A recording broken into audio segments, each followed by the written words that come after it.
feel nauseous, believe me. Never had a lot of shit come easy. Had to work hard, struggle just to be me. Had to rise up just so they could see me. Did what I had to do just to feed me. And what was left over I put towards my dreaming. But the only thing in life that has meaning are the things you gotta work for, believe me. Take into your hands a plan. Your own hands can land your own brand. And damn, I feel like no one takes accountability. They want the credibility, convincingly unwilling to put in the hours it takes to get some power. Don't be f***ing sour. Take a cold shower. Scream until you're louder. Work until you're prouder. And f*** all the doubters, they're just your downers.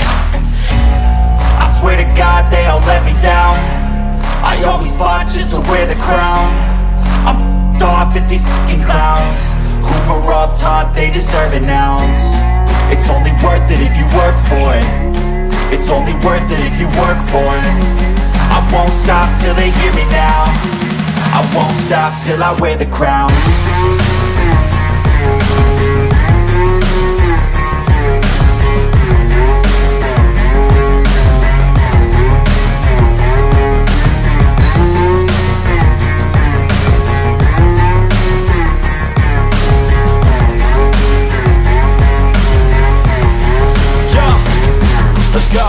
I'm just telling you to fight for your dreams, but it's not what it seems. Man, it's hard to be seen when everybody wants to be king. Yeah, they all wanna ring, yeah, we all wanna be free. So show me what you got, what you bring, how you fight in the ring, how you take a fucking swing. Do you got heart, are you mean? Got some scars, got some needs, are you willing to go bleed? I swear to God they all let me down. I always fought just to wear the crown. I'm off at these fucking clowns who were all taught they deserve an ounce. It's only worth it if you work for it. It's only worth it if you work for it. I won't stop till they hear me now. I won't stop till I wear the crown. I swear to God they all let me down. I always fought just to wear the crown. I'm off at these fucking clowns who were all taught they deserve an ounce. It's only worth it if you work for it. It's only worth it if you work for it. I won't stop till they hear me now. I won't stop till I wear the crown.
Welcome back to the channel, guys. My name is Gene. You guys are watching Lubed for May the 1st, 2024. This is episode 72 of season 3.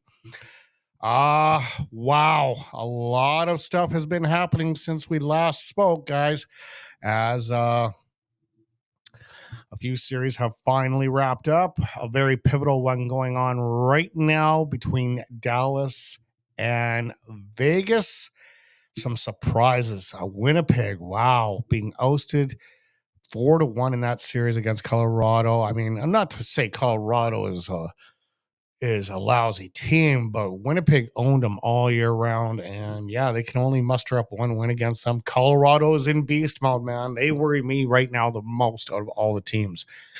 But I think Edmonton can handle them, and hopefully they will, as they take on the Los Angeles Kings tonight for game number 5. They could take the series. If they win tonight, they take the series. It's over. And then we await the winner between Vegas and Dallas. And that'll be probably Sunday. So it'll be a few days before we come on again. Wow. Well, the Oilers can prove that they can win the dig in and grind kind of games, as it was only a 1-0 win last time when they played. So yeah, it was very interesting. They had David Riddick in net, and he is going to be once again in net for the LA Kings tonight. So a few things we're going to talk about is the Oilers and Kings game 4 review, which was not very much. It's more going to be the stats that I'm going to talk about. This time, my comparison is going to be Cam versus Stu. I'll also have a brand new poll question, and we'll do the preview of the game. I had to muster this episode up real quick. I honestly, I'm not even joking. I finished my last graphic like literally 5 minutes ago. That's how much I was being rushed, because I did have a bit of a training day today at work. So it kind of put me back a little bit, but I got here, and I'm hoping I got all the graphics good. So anyway, let's dive into the Oilers and Kings Game 4 preview. And basically, this is just the lines that we're going to discuss here going into this one here. So let's take a look. Hopefully I did this right. Or no, this is the review. Game 4 review. As it was only a 1-goal game, and it happened to be Evan Bouchard with the Boosh Bomb at 11:49 of the second period on the power play from Leon Draisaitl and Connor McDavid. And that line, that power play line is so tricky, because they don't know if they're going to feed it to Draisaitl for that one side shot, or they're going to feed it to Evan. It's lethal. It is lethal. And yeah, that's the only goal of the game, as the Edmonton Oilers would go on to win this game 1-0. So let's get into the stats right now. As it would start off with, for our shots on goal, 33-13 for the Kings. So the Kings were definitely delivering. We really relied on that guy that you see in the picture there, Stewie. He had a hell of a game. But then again, the team in front of him were keeping the shots to the outside. We're making it very manageable for him too. So we got to give credit to the team for a very, very good effort.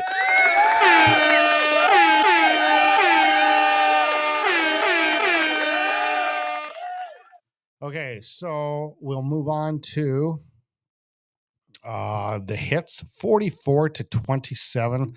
Oilers starting to kind of creep down back to regular season mode when it comes to hits, and hits are huge. Like, they wear your opponent down. They could potentially hurt your opponent. So there's a lot of benefits to hitting your opponent.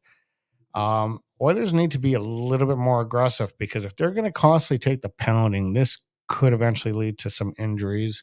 And we saw what happened when Leon Draisaitl got hurt. We saw when Nurse got hurt a couple seasons ago. It doesn't bode well, but we'll see what happens. Okay, for face-off win percentage, Oilers had this one 54.2%. Came to the power play. You can't really see it. I kind of got Stuart Skinner's body in there. I guess I didn't quite do that. But this is the power play. They were 1-for-1. It was Evan Bouchard's power play goal that got it, and they were also 100% on the penalty kill. So the power play, special teams was just great. Special teams was awesome. There wasn't much of it, but it was 100% in both areas. Came to the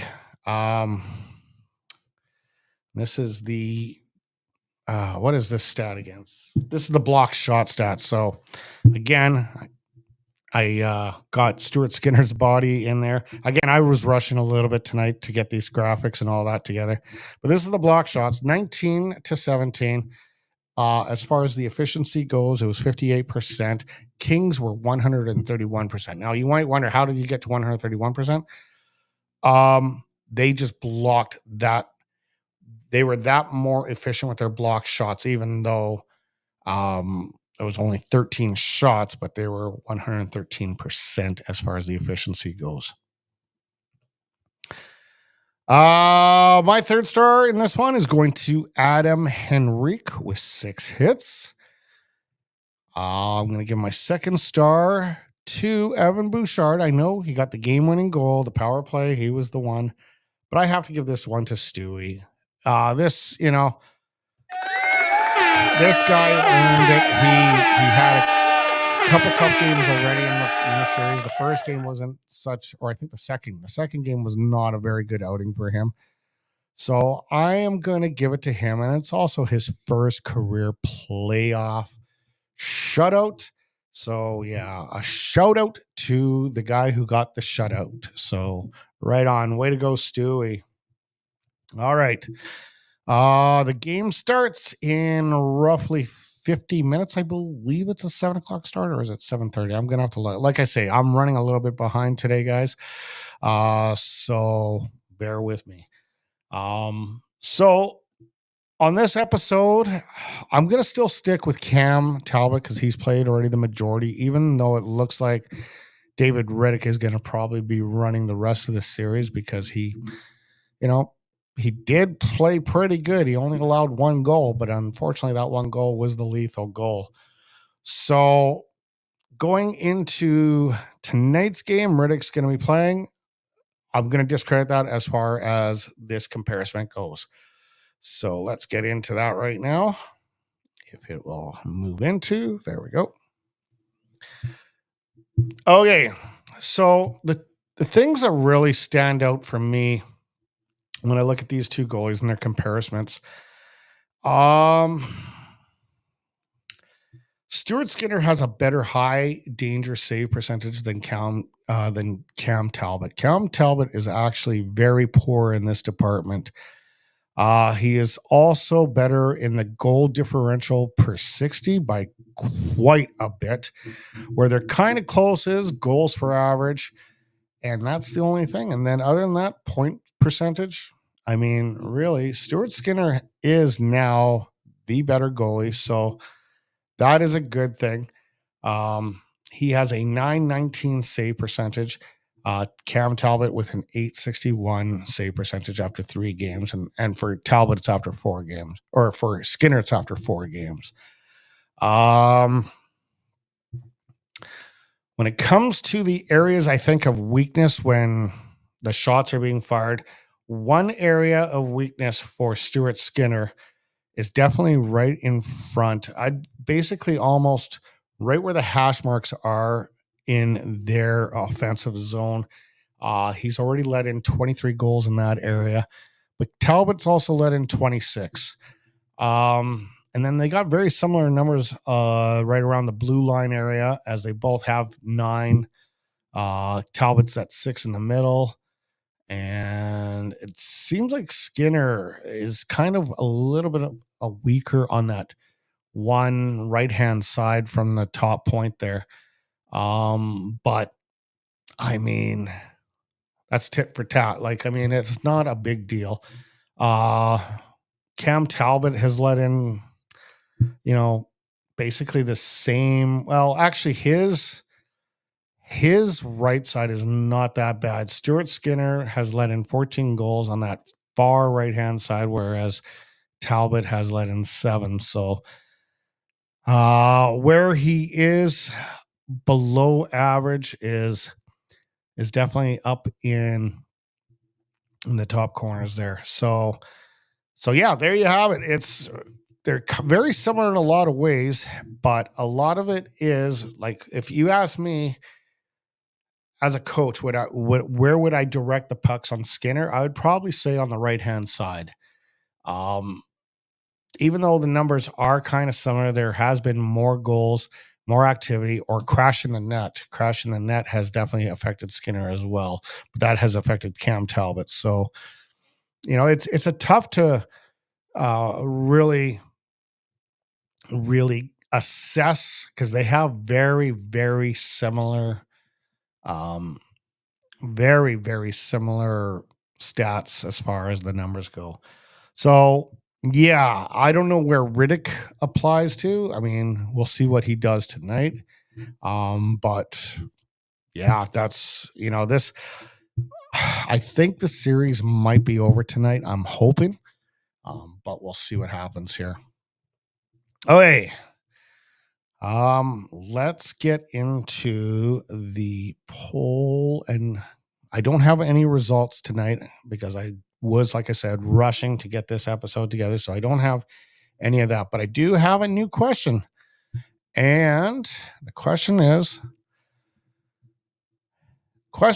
if the Edmonton Oilers make the cup final, now hypothetical, and win it, who would you name as the Conn Smythe winner, excluding McDavid and Draisaitl? I'm going to make it a little bit tricky.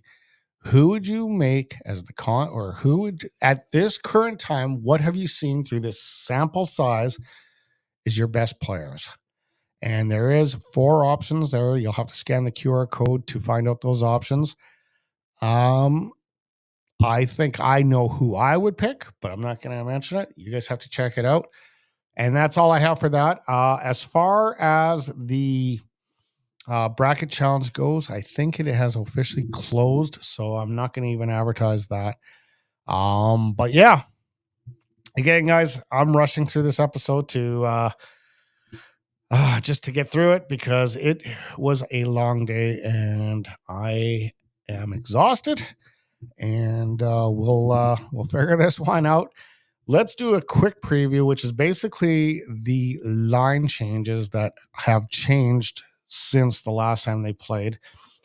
And we'll get into that right now.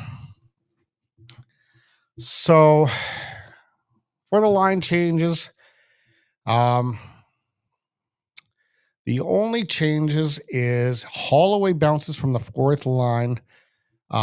Basically, Holloway and Fogle Fogle was, I believe, they basically switched. So Fogle is now going to the 4th line. Holloway is up to the 3rd line.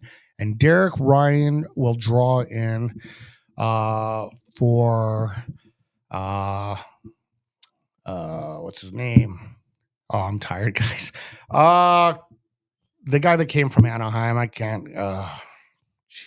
Anyway, he's gonna draw in for him, and yeah, and that'll be that. Okay, for the LA Kings, there's quite a bit of changes here. If I can get that graphic up, LA Kings, quite a bit of changes as Kevin Fiala moves across from the left or right side to the left side. Trevor Lewis will go on the right side there, and Lafreniere is going to be on the 4th line right side. Now, that's the major changes. for the LA Kings. I'm surprised they haven't made more changes considering that they are on the brink, but I guess you got to be careful with how much you dabble with. And that's about all I got. I think this is an episode pretty much. I'll see if there's any final comments from you guys. And again, like I say, this was a scramble episode, so it wasn't the prettiest one. So I promise to make it up to you on Friday night or whenever they play again, because if they win tonight, there will not be an episode on Friday night, as they won't be playing, but we'll see what happens. I am pumped for this game. I am jacked. Was there any comments? No comments. So I am gonna just make this one a short episode. If you guys enjoy content that you see and you are witnessing this for the very first time, please feel free to hit that like, share, and subscribe button. Those of you who have been my loyal following thus far and continue to view me and answer my poll questions, thank you very much. It means so much to me. Also, welcome to my new subscribers that have joined in the last 48 hours or so. Welcome aboard. I hope you enjoy the ride. Again, this was a bit of a sloppy episode tonight. I do apologize. But other than that, guys, let's do it, man. Let's close out this series. Let's move on to either Dallas or Vegas. And I'm going to give you a quick update. It is now 3-2 Dallas.